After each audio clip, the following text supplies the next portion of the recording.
Des entrepreneurs comme on les aime. David Larose, bonjour. Bonjour Nicolas. Hey, ça me fait plaisir. Bienvenue à l'émission. Plaisir partagé. Bienvenue à l'émission.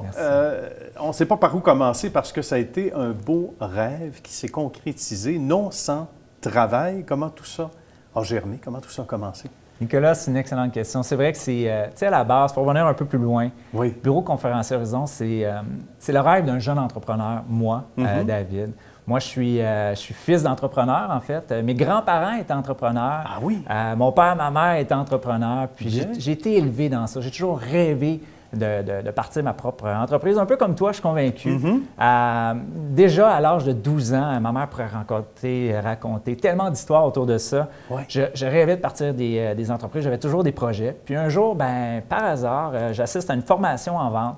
Une formation de 3 jours. Une formation où j'ai été fasciné par le talent du formateur. Il était drôle, dynamique, tout ça. Et j'ai adoré ça. Et suite à cette formation-là de 3 jours, je vais voir le formateur du haut de mes 20 quelques années. Je lui pose la question en lui demandant, mais comment tu fais pour te vendre durant tes formations? Tu sais, tu es ici avec nous pendant 3 jours. Comment fais-tu pour te vendre? Et lui, prendre un pas de recul et dit, David, c'est pas facile.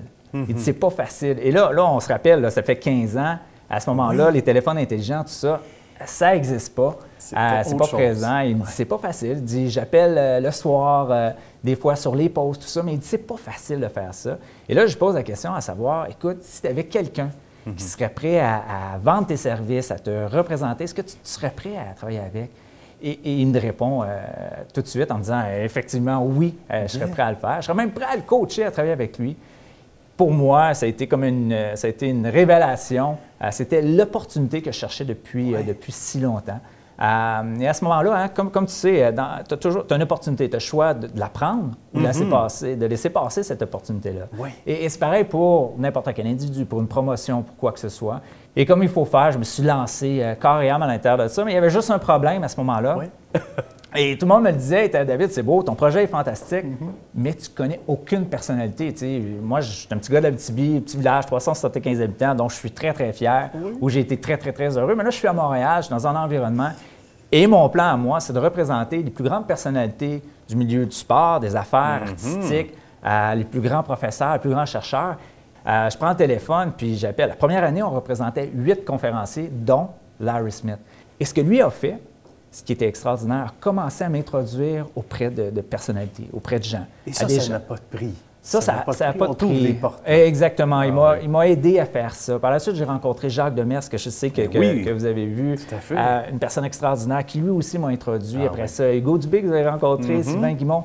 Mon cher Hugo, bienvenue. Merci. Merci de nous accueillir. Ça a commencé à quel moment pour toi? Et avant l'entente avec Horizon et surtout cette représentation-là? C'est une vocation, je pense, être conférencier. Il faut avoir quelque chose à dire. Mais moi, ce que je trouve extraordinaire, c'est que la compétition entre conférenciers n'est pas la même parce qu'un bon conférencier donne de la job à un autre conférencier. Ben voilà. Il y a une certaine collégialité. Il y a une fraternité, il y a une amitié parce qu'à un moment donné, tu repères les conférenciers qui peuvent créer des jobs et ça, je trouve ça intéressant. Pour revenir à Horizon, pour moi, ça prend des professionnels qui sont capables justement de filtrer, de regarder, puis de créer un puzzle pour faire un ensemble de conférenciers qui peut intéresser un maximum de clients potentiels. En compagnie de quelqu'un que vous avez reconnu là aussi, Sylvain Guimond. Bonjour Sylvain. Bonjour. Merci d'accepter l'invitation. Avec plaisir. On a besoin de cette expertise-là, tu dirais, Sylvain? Je pense que c'est important. Il y a beaucoup de gens qui commencent dans le métier, qui sont conférenciers. Mais être conférencier, c'est pas... Il y a une partie d'entertainment. Il faut que ça soit le fun. Il faut que ça soit touchant. Il faut que les gens rient. Mais il faut surtout que les gens apprennent.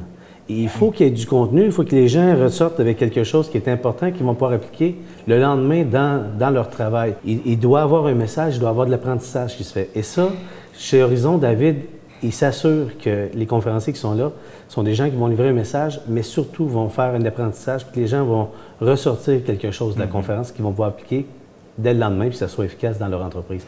C'est un privilège que celui d'accueillir M. Jacques Demers, M. le sénateur. Merci. Bonjour Jean, comment ça va? Ça va très bien, ça fait plaisir que tu sois venu. Ça me fait plaisir. Nous, on est habitués à se parler de sport d'habitude. Oui.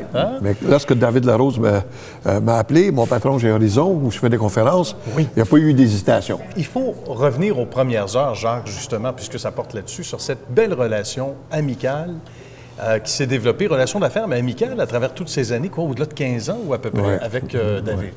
Ça fait 15 ans cette année, c'est une simplicité.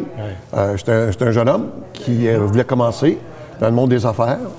Mais vous savez, aujourd'hui, c'est difficile d'arriver dans le monde des affaires sans bousculer puis sans pousser tout le monde. Mais lui, il l'a fait de façon respectueuse. Écoute, je ne les ai pas comptés, on a fait 500 conférences en 15 ans. Peut-être moins, je ne les ai pas comptés. Et je ne me rappelle pas une seule fois que soit David ou un de ses employés m'ait appelé et dit « Jacques, cette conférence-là, hier, là, les gens ne l'ont pas trop aimé. Les gens ont trouvé que tu n'avais pas été dans la ligne de conduite qu'on t'avait donnée. » Ça, pour moi, là, écoute, c'est comme un joueur, là, comme toi. La confiance, c'est important dans la vie. Ouais, tout à fait. Puis si on t'appelle à tous les 3 ou 4 conférences, puis on te dit, ben écoute, c'est pas ce que le client demandait. Puis, alors moi, j'ai une responsabilité vis-à-vis David Larose Horizon de bien faire le travail. J'ai une responsabilité, je parle du côté intègre pour moi, que quand je vais faire le travail, j'appelle ça un travail. C'est vrai. Quand je commence la conférence, c'est pas un travail. Et je sais que c'est un travail, avant qu'on l'annonce, quand je vais faire ça, c'est plutôt une facilité de communiquer avec les gens. Alors, j'ai des responsabilités de remplir mon mandat. Une belle mission à part ça. Et bien, très belle mission, bien remplie à part ça. Merci beaucoup, Jacques. C'est moi qui te remercie. Un plaisir. Puis, on va se revoir peut-être au golf la prochaine fois. On salue les gens. Tout le monde, je t'invite. On salue, merci. On salue les gens de Whitla, où on se trouve d'ailleurs. 15 ans, je suis membre ici. Un endroit magnifique à part ça. On a une couple de Tannats qui sont membres ici, mais on ne le dira pas. On va s'ajouter comme Tannat.